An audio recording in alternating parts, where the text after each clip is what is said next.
My name is Tony, recovered alcoholic. Let me get started real quick. I'll say a quick prayer.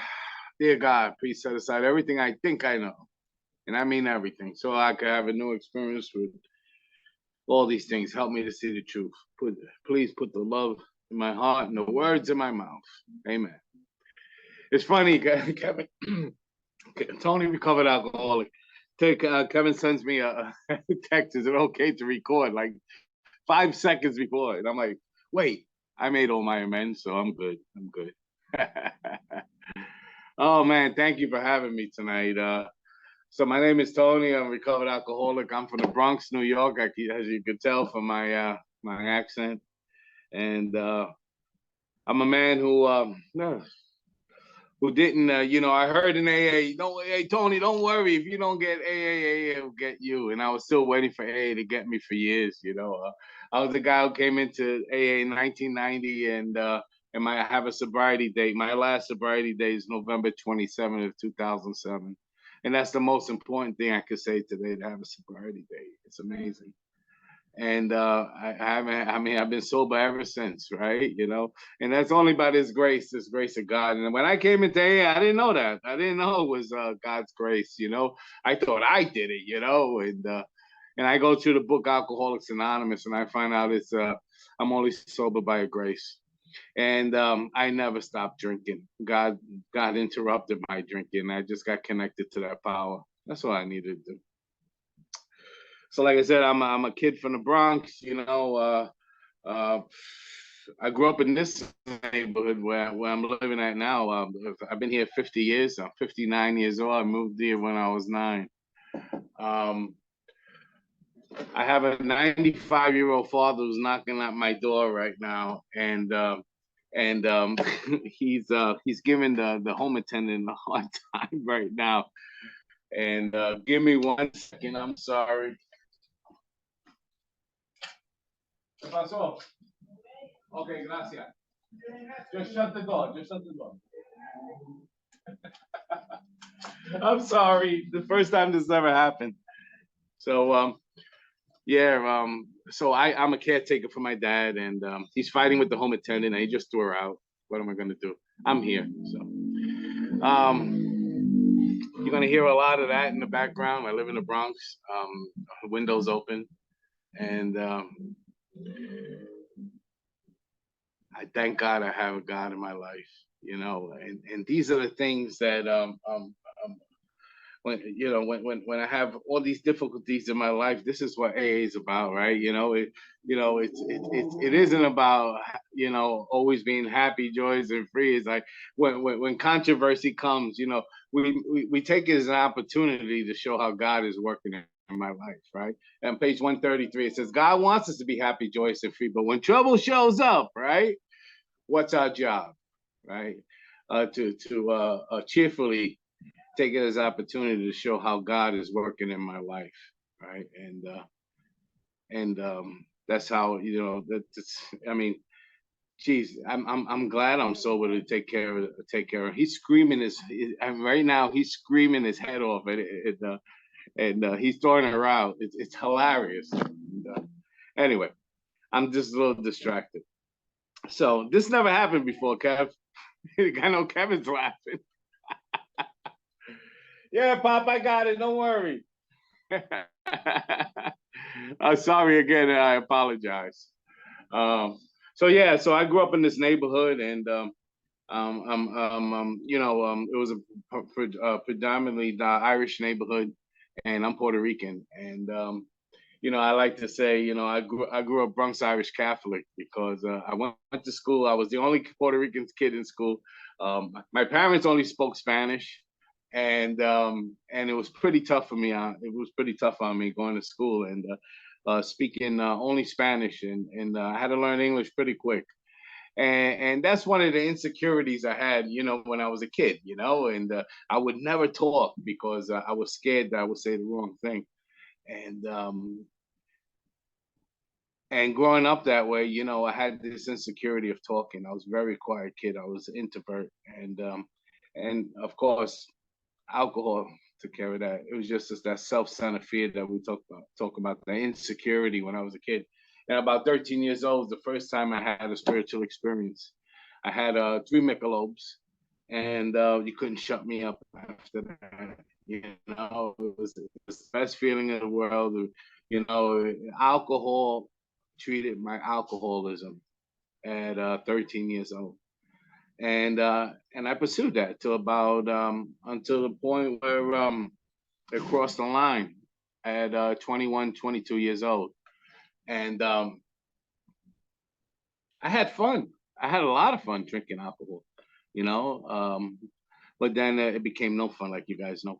I was pretty good in baseball. I go really quick to this. I was pretty good in baseball. I ended up getting a scholarship to college, and ended up I ended up drinking something called Everclear I was down in Oklahoma, and it landed me in the Muskogee County Jail. I ended up getting into a fight with one of the basketball players, and anyway, make a long story short, that was that was dismissed, and but they threw me out of school, and I lost my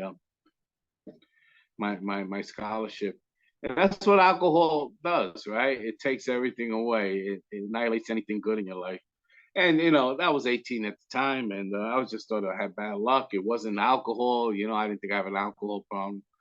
And then I come back and I take all the city tests. That's what guys did in my neighborhood. We took city tests, and our goal was to get on a city job. And lo and behold, the New York City Police Department calls me. I'm 20 years old. In 1985, I got a gun and a badge, and they were pretty desperate to get. They hired like 3,000 cops that year. Mayor Koch was the mayor, and we had a epidemic of crack in New York City. So they hired all these cops, and they ended up in Washington Heights, and that was the crack capital of the world, right? And I ended up right in the frying pan. And what a great job if you're an alcoholic. And I tell you, I used to go out on patrol, and it was so busy. The sergeants would never look for you in the back of a bodega having a few pops. You got to meet the people from the neighborhood. They would invite you up to their house, have dinner. Then out came and they knew I loved Johnny Walker Black. And out came the Johnny Walker Black, and again, I had fun drinking, and I drank on the job, off the job, before the job, after the job, I drank. And I had a lot of fun till about 1988. My first bout with getting caught up in drinking. I was supposed to come into work, and I tried to call in sick, and I was drunk. It was a Christmas Eve, and they said, if you don't come in, we're going to suspend you. I came in. They said, we're going to keep you inside. I put the uniform on, and I went across the street to the bar, and they didn't see me till 8 o'clock in the morning. And the sergeant and the lieutenant working that night could have suspended me, and they didn't. They sent me to a place called they called it early intervention. So I go to the early intervention joint, and I go there, and like a good alcoholic, they asked me how much I drank. I said, oh, maybe a 6-pack a week. And they made me a self-referral. Self-referral means that I don't have to go to a rehab if I don't want to, but they just wanted me to talk to someone. So when I left, the detective who interviewed me tells me, you'll be back. Of course, he knew I was lying to my teeth, and he was right. I was back in 1990, and that was my first rehab.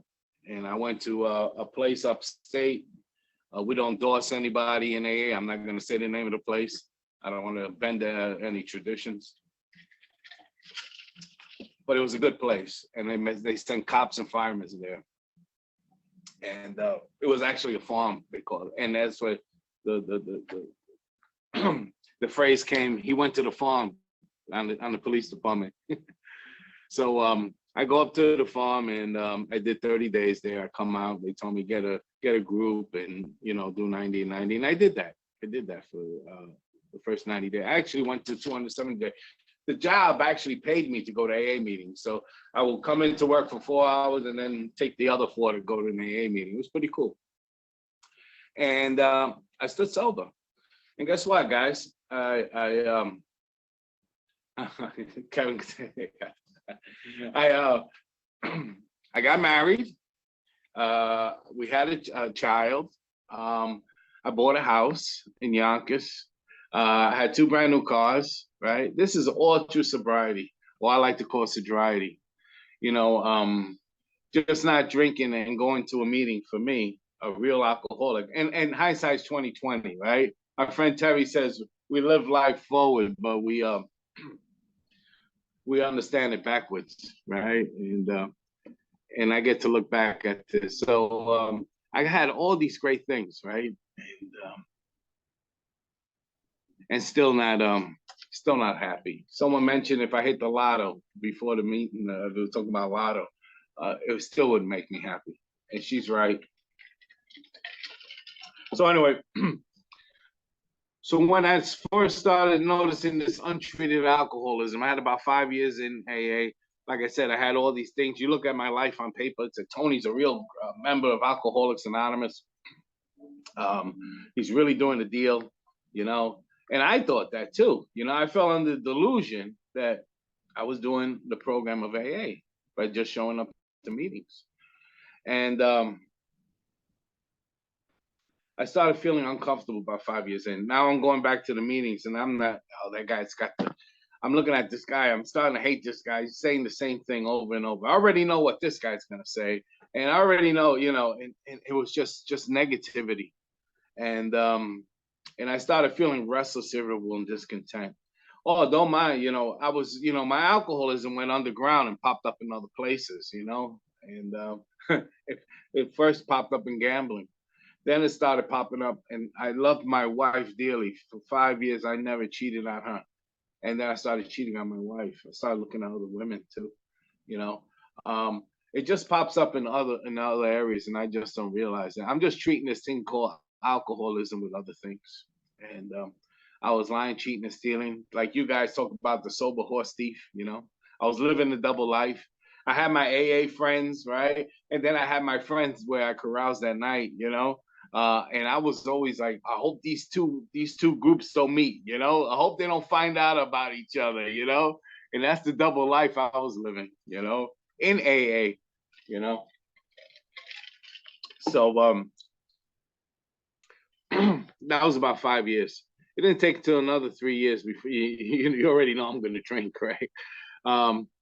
So I stopped going to meetings. Religiously like I used to. I started going maybe 4 times a month. Then I went to 2 times a month. And you know, I hear people say they stopped going to meetings and then they drank. You know, I believe that you know, whatever contact there was with God, I stopped having the contact with God. And the meetings even though I didn't realize it, me going to meetings, I had this contact with a power, and I just didn't realize it. And that's part of the first part of my awakening, that God was doing for me what I can't do for myself. Now I realize that, but didn't realize it then.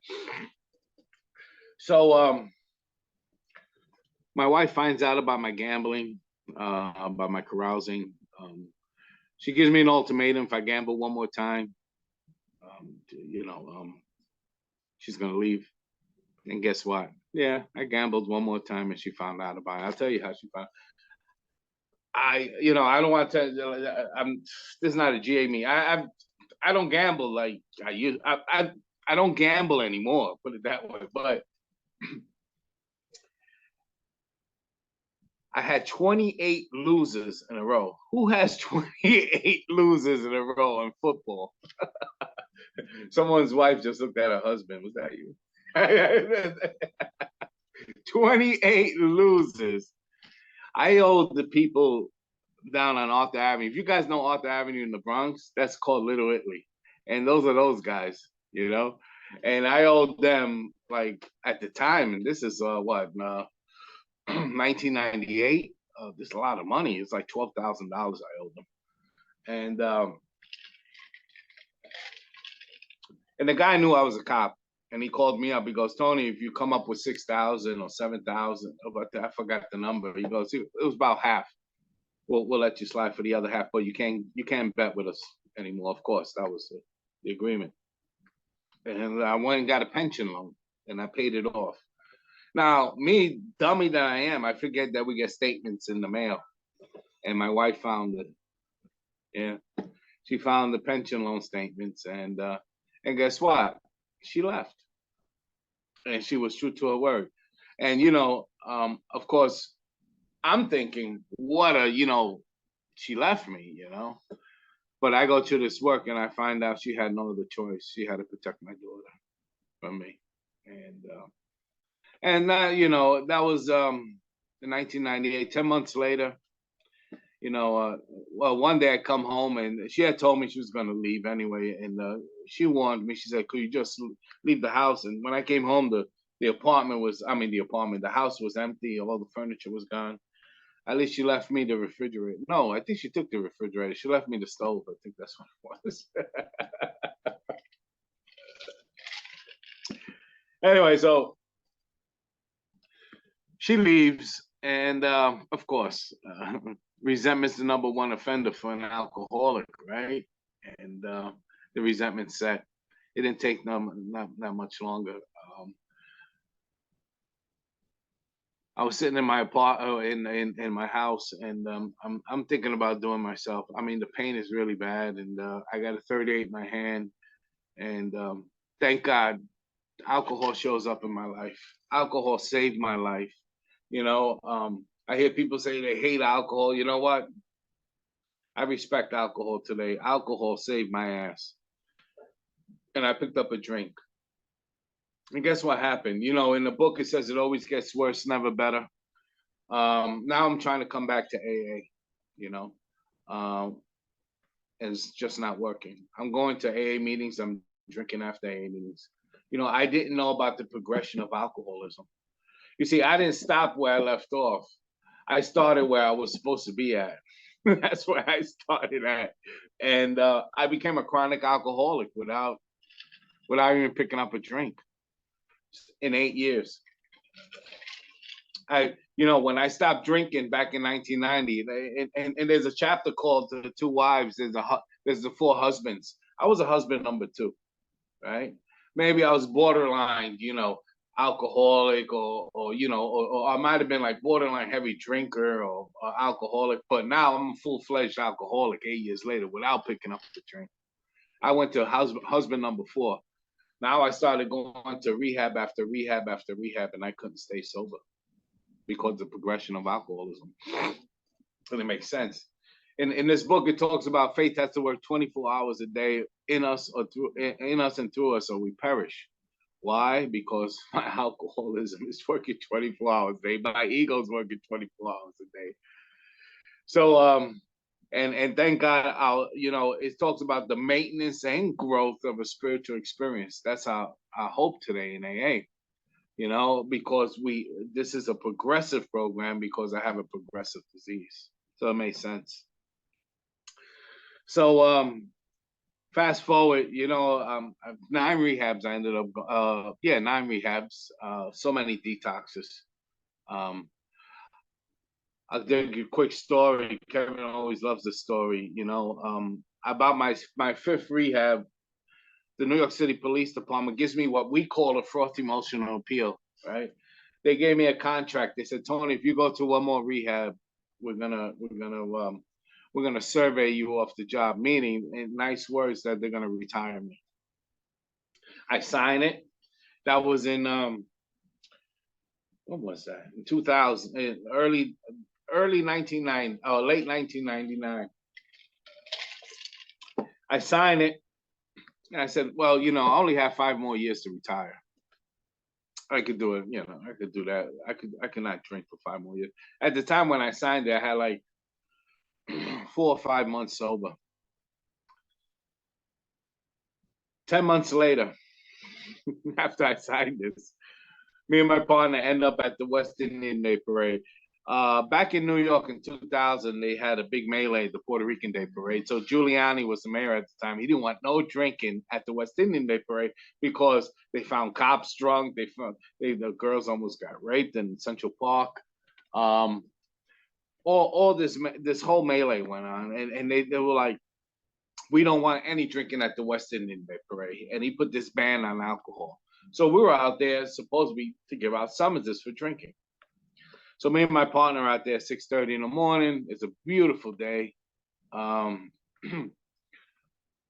I get this idea. Hey Kev, why don't we go to the back of the bodega and have a few beers? And my partner was always down to have beers. And we went to the back of the bodega and started drinking beers, and of course we know what happens. The allergy kicked in. And I wasn't found for 8 hours later. A sergeant found us in the back of the bodega drinking. They were looking for us, internal affairs sergeant. He says, "Go back to the muster, to the van," and he was going to write me up. I decided to abscond.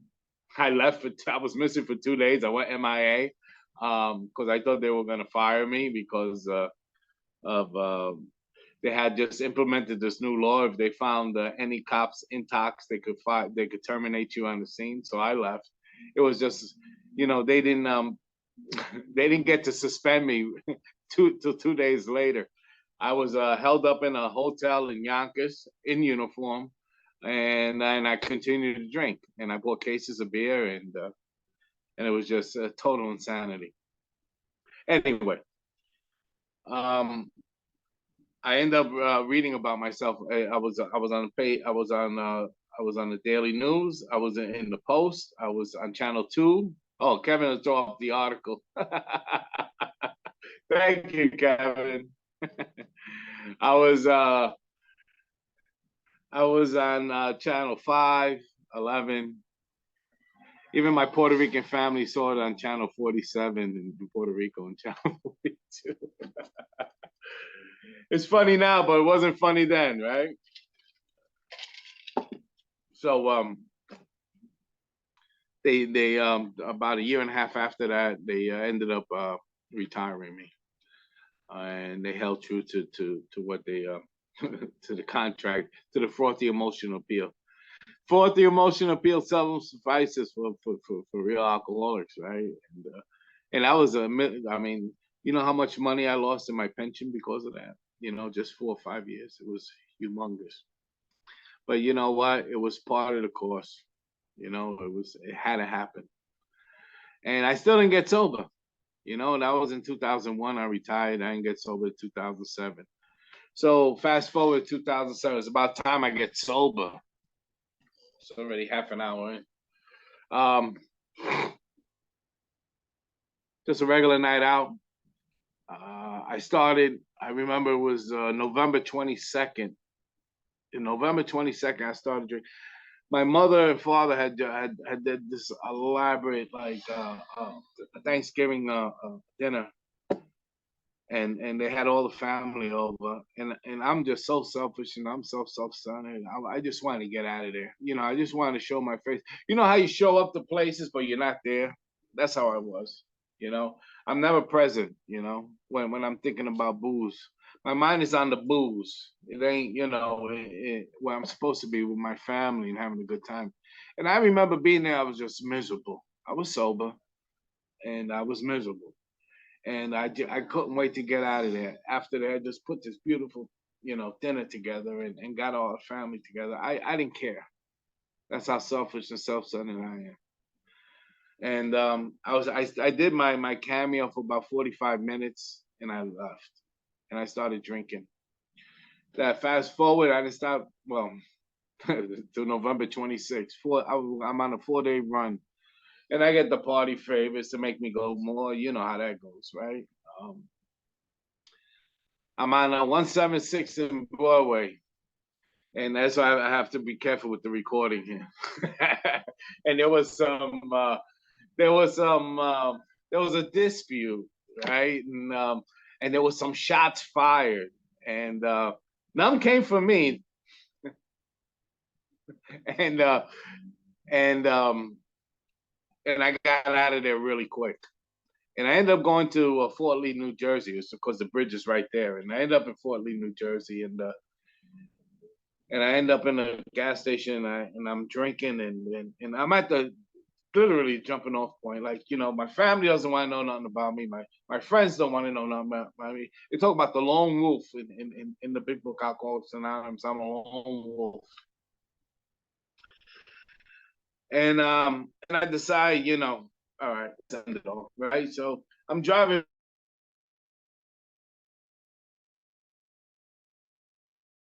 I pull into the construction site. I even like write a note saying I love you everybody to my family, and on the back of the paper, and I put it on the dashboard of my car. And there was a man, in AA. His name was Steve McCarthy. He's passed, and he was my sponsor. And this man, he had 30 something years in AA. He would call me whether I was in AA or not every 4 or 5 months. Is where I always get a little emotional. He would call me every 4 or 5 months to see how am I doing. Tony, how you doing? And I would lie, and I'm not drinking, Steve. I'm good. But he would always, check on me. And that's the name that came in. I mean, that came into my head, and I said, let me call Steve. And I give Steve a call, and Steve's a jokester. He's like one of these old time jokesters, and it's like so Wednesday morning at 4:30, he's got caller ID. He picks up the phone. He goes, "Oh, Tony, 4:30 in the morning. Life must be great." He calling me, and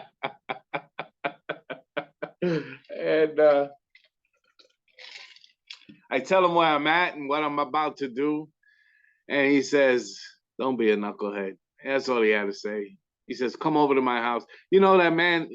He knew what service was. He said, "Come over to my house at 4:30 in the morning. Think about that."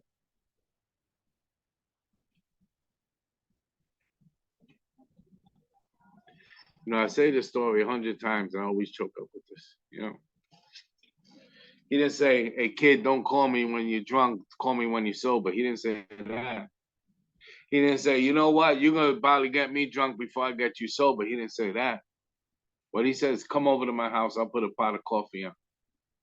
And that's what I did. And I went over to that man's house, and we talked and we laughed. And about 12 o'clock or 2 o'clock in the afternoon, my partner came to pick me up, my ex partner from the police department, and he drove me to LaGuardia Airport, and I went down to Florida. It's funny. It's all about connecting the dots. The 3 rehabs that I called prior to this, they denied me because I had been there like 2 or 3 times. They said, "Tony, you already been here. You can't go back. You can't come back." But this last rehab was definitely not the ones I chose. I called this place out in Long Island, and my friend Jack owned it. And he goes, "Tony, you've been there already. I'm going to send you to my new place down in Florida." And he sends me down to Florida, and he did me such a great favor. He didn't charge my insurance at the place in Long Island, and because the insurance, my insurance wouldn't cover the Long Island, I mean the Florida.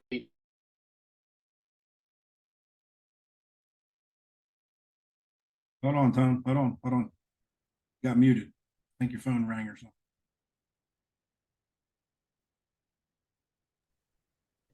Long Island Expressway. Good, Kev? Long Island Expressway. That's where you got muted. Am I good? Give me a thumbs up. Okay. I can't really hear you. Did you miss anything? Hold on. I can't wait. I'm having problems hearing you. Hold on. Say something. Can you hear me? Everybody else having trouble? If anyone can hear me. Yeah, there's something wrong with your volume. Just went down. There.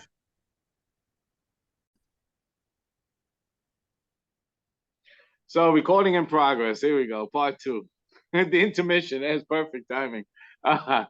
So I go out to I go out to Long Island, this recovery center out in Long Island, and they send me down to Florida. Make a long story short. And it's important how God connects the dots. What I was saying, and I end up in Florida. I do a 7-day detox. I go down and I come out of 7-day detox, and I'm in the rehab. And of course, I'm Mr. AA now. I know about AA. I'm telling you, I'm like, they actually made me president of the rehab. By the way, I got voted in president. They so so I'm in the regular, in the regular population now, in the rehab section. And this man does what this book tells him to do, right? He shows up there with this book looking to help a newcomer. And for some reason or another, he picked me. And he comes over to me and he goes, hey, Tony, can I ask you a question? Do you know what it means to be an alcoholic? And I said, well, yeah, and I told him what I thought it meant. And he goes, well, that's half true. Would you sit with me and I'll give you my experience? I said, sure.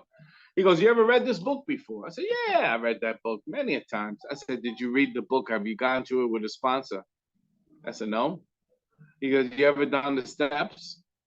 I said, yeah, I've been to many step meetings. I've done the steps in the step meeting. He goes, no, no, no, no. Have you ever done the steps with with a sponsor? I said, no, but what I've been to a whole lot of step meetings. I know about the steps. And he laughed. He goes, well, let's sit down. And we started going to the doctor's opinion. And he started talking about, do you know about analogy? I'm like, huh? Like Scooby-Doo, huh? What? And, I never heard of analogy. It's an allergy is something, when you put alcohol into your body, and you can't tell anyone the amount you're going to take, you have a bottomless pit. He goes, that's the way I drank. And he gave me a few examples. Then he said, do you know anything about a mental obsession? I said, I never heard of that either. And he took me to that page and let me shut the window.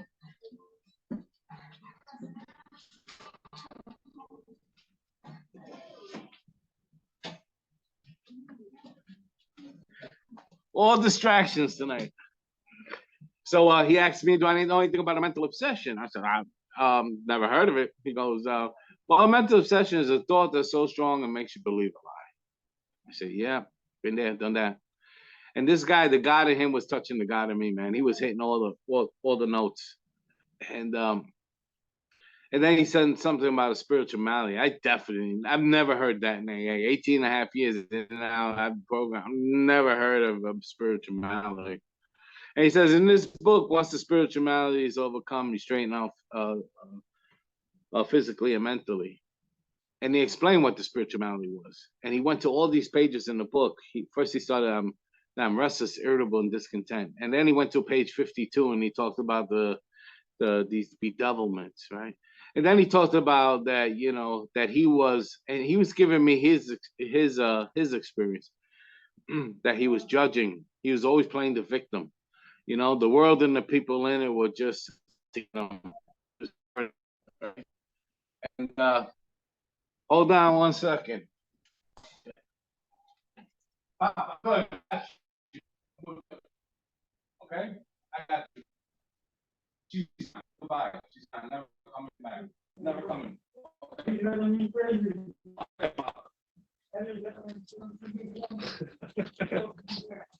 I'm sorry, Kevin. I'm truly sorry. So yeah, the spiritual malady, I'm restless, irritable, and discontent, and man, he was hitting all the notes. And he gave me my first step. I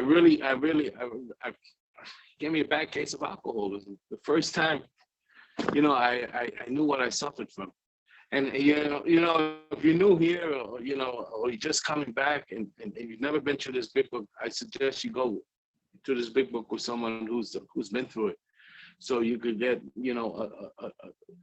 a true understanding of what you suffer from. I didn't for a long time, so now I know what the solution is. He told me I have to change my mind. I said, what do you mean? He said,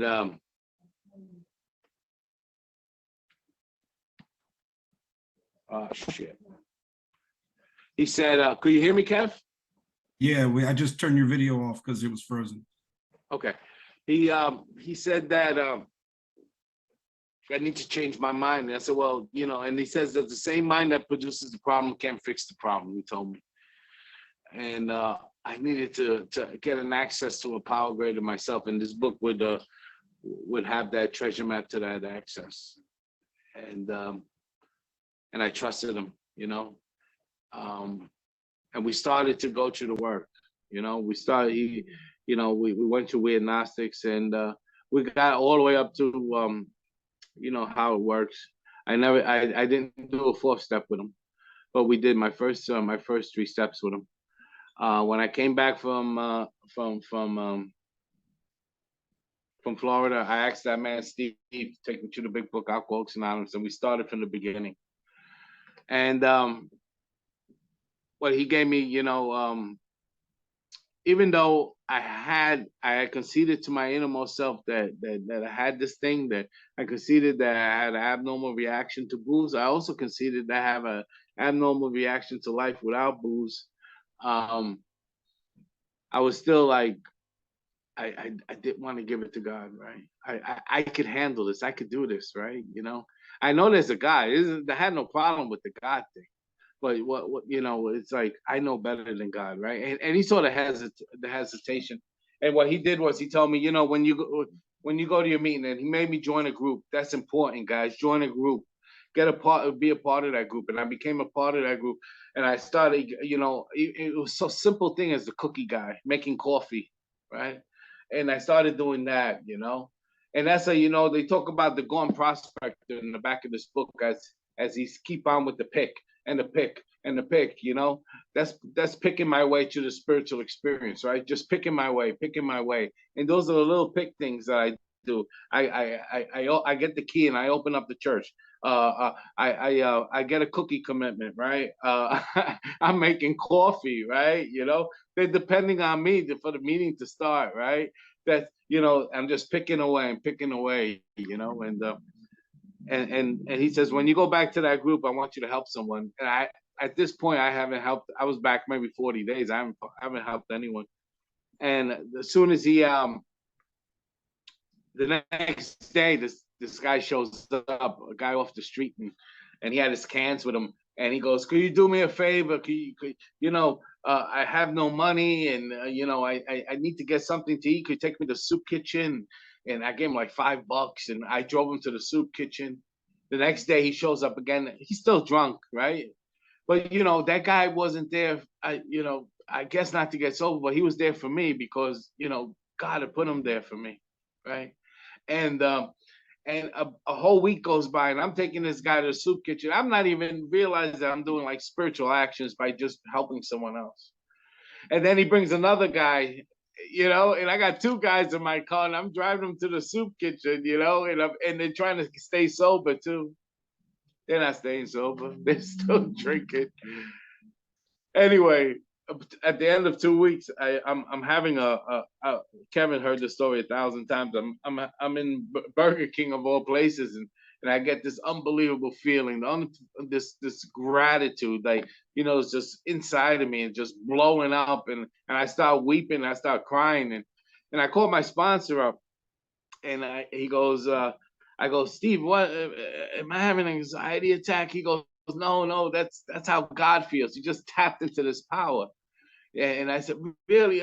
What do I do now? He goes, well, he goes, your hope in AA is the maintenance and growth of that. You know, we've got to maintain and grow. I said, what do you mean? He goes, you got to do the rest of the steps, you know? And a couple of things happened that day. You know, the obsession to drink was ripped right out of me that day, the obsession. The other thing was there was no more resistance to the program. And and I had an enthusiasm and passion for this program like no other. And I zipped through the steps after that, you know.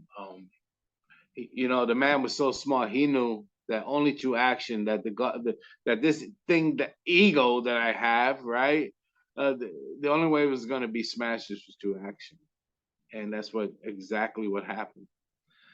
And I go on and I do a third step, and then my third step, it tells me any life ran on self-will can hardly be a success, even if my motives are good, right? That's the first requirement. And the other one was I had to quit playing God. And they're gonna show me in that third step in this book how I'm selfish, I'm self-centered, I'm self-seeking. Again, how I'm playing God in my life and how I'm playing God in your life, right? And these are the things I need to put aside, sweep away, so I could tap into this power called God that's deep down inside of me. It says in this book, deep down in every man, woman, and child is an idea of God, but I need to get there. I need access to it. And this, like again, this is the only way I could get there by smashing the ego. And all these 12 steps are smashing this thing called ego, so I can have a relationship with God. You see, unity, service, recovery, going to AA meetings, the big book, are all pointers to what keeps me sober. And remember, I told you before, I needed to get connected to that grace that got me sober in the first place. And this was the roadmap to that grace. And then I get connected to it. Now I need to stay connected, right? Steps 10, 11, and 12. So anyway, so I do a fourth and a fifth step. And in this book, it says it's a confession, a must, right? It's poor Father John. After I did my fifth step, I did a fifth step with a priest, and he was an alcoholic priest, and he understood the program of AA. And I did a fifth step with him, and for 3 hours, I had that poor man hostage, and then afterwards, he put his hands on, he laid hands on me, and prayed over me, and absolved me, and we said a few prayers. And again, guys, if anyone's new here today, I mean, this is not a religious program. This is a highly spiritual program, but it's something that I did, and he gave me some ideas about amends, because I'm on my fifth step. In my fifth step, I had 3 abortions, with 3 different women, and it takes 2 to tango. It's just the women don't, and I felt bad for that, and he gave me an idea about doing a cemetery, and I had to do a cemetery amends anyway, so I went. And I knocked out like 4 amends. I knocked out the cemetery amends, and with the 3 unborn children. And he said to give them all a name, which I did. To have a balloon, write an honest letter, and to talk to the balloon before I left. And I thought it was so silly.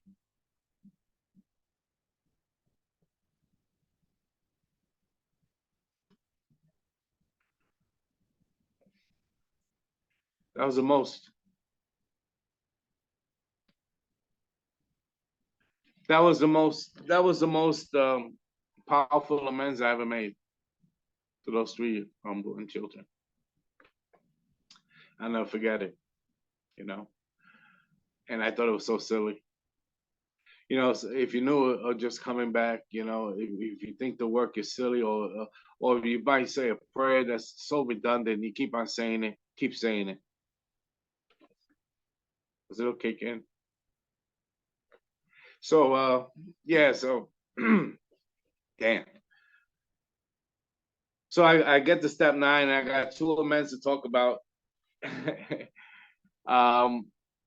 One with my daughter, and my daughter was in the 3rd grade at the time when that thing happened with the police department, and thank God her teachers did the right thing. The other kids didn't bully her, and all the other kids' parents knew about me. Of course they saw it on TV and newspaper. So also in the 3rd grade, she, when I made my amends, she was 15 at the time. Now she's 31. Um, I I have, we have this alcoholic amnesia. I don't know everything that I've done. And she came back to me. She goes, Daddy, when I was in the 3rd grade, that was apparently the same year where that happened with the police department. She goes, you're supposed to pick me up on a Saturday, and I told you on a Friday night, Daddy, not to drink, and you ended up drinking, and you never showed up to take me to circus. She goes, I went to school on Monday, and I told everyone in school that I went to the circus with you. So my 8-year-old daughter gets to experience alcoholism, right? I make her a liar without her picking up a drink. She experiences alcoholism through me, you know. And how could you know, how could how could you write that, you know? How do I write that? I show up for every freaking time she needs me, you know. It's funny, a quick story with her. She ends up going to nursing school, and she ends up starting this thing called Road Rack. She used to go with me to AA meetings all the time. She goes, "Daddy, how do you stay sober? What's the purpose of this?" I said, "Well, we help other people. Because we help other people, we stay sober. We stay in grace." And she started this thing called Road Rack, where they would go down once a week and feed the homeless down on 33rd Street in Grand Central Station. And and when she graduated from that school, she did it for 4 years. I mean, you know, she had like a 3.4. You know, she wasn't smart, the sharpest tool in the shed.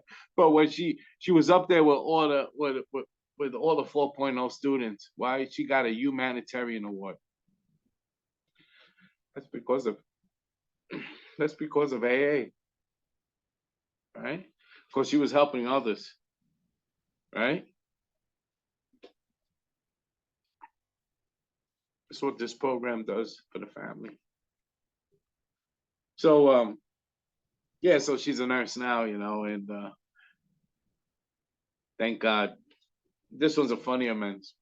There was a guy I worked for, and I'm one of my I was doing security for him. I was on one of my sprees.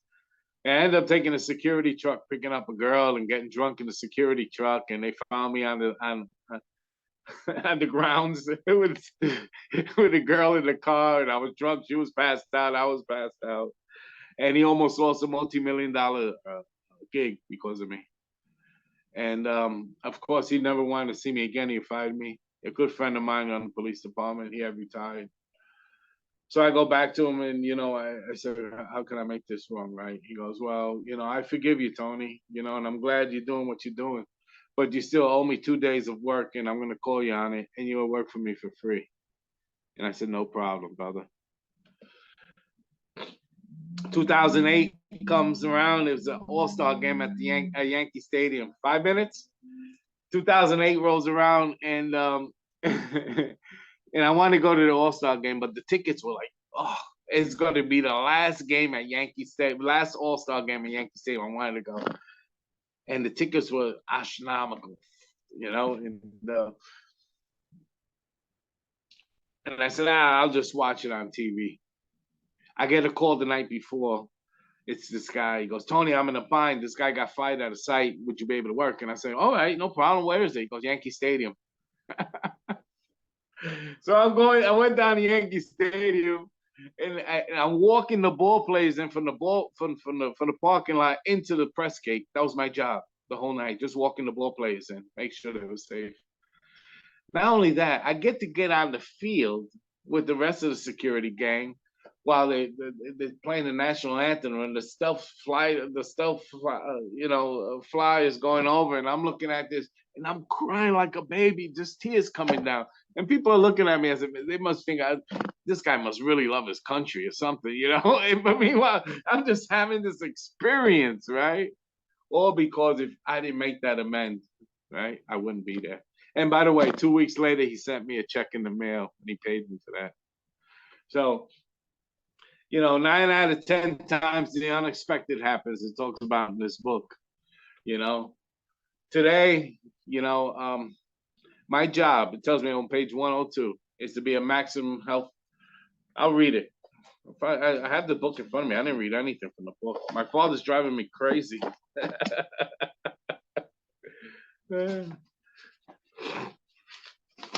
It says here on page 102, your job now is to be a place where you may be of maximum helpfulness to others. So never hesitate to go anywhere to be helpful. You should not hesitate to visit the most sordid spot on earth on such an errand. Keep on the firing line of life with these motives, and God will keep you unharmed, right? And he's so true. You know, all I have to do is, you know, I go to God, God sends me to you. Bottom line. You know, if I want a relationship with God, I must have a relationship with his children. That's why I need to, faith without works is dead. That's why I need AA in order for me to connect to God and stay connected to God. Because that's what keeps me sober is my relationship with God. And I'm not no holy roller, trust me. All I do is help his children. And it's like this paradox is just grace just falls on me. And he's never let me down, you know? And just like Dr. Bob says, your heavenly Father would never let you down, you know. So I apologize for all the interruptions, and but we got through it, you know. And I love you guys, and thank you, Kevin. I want that tape. It's gonna be interesting.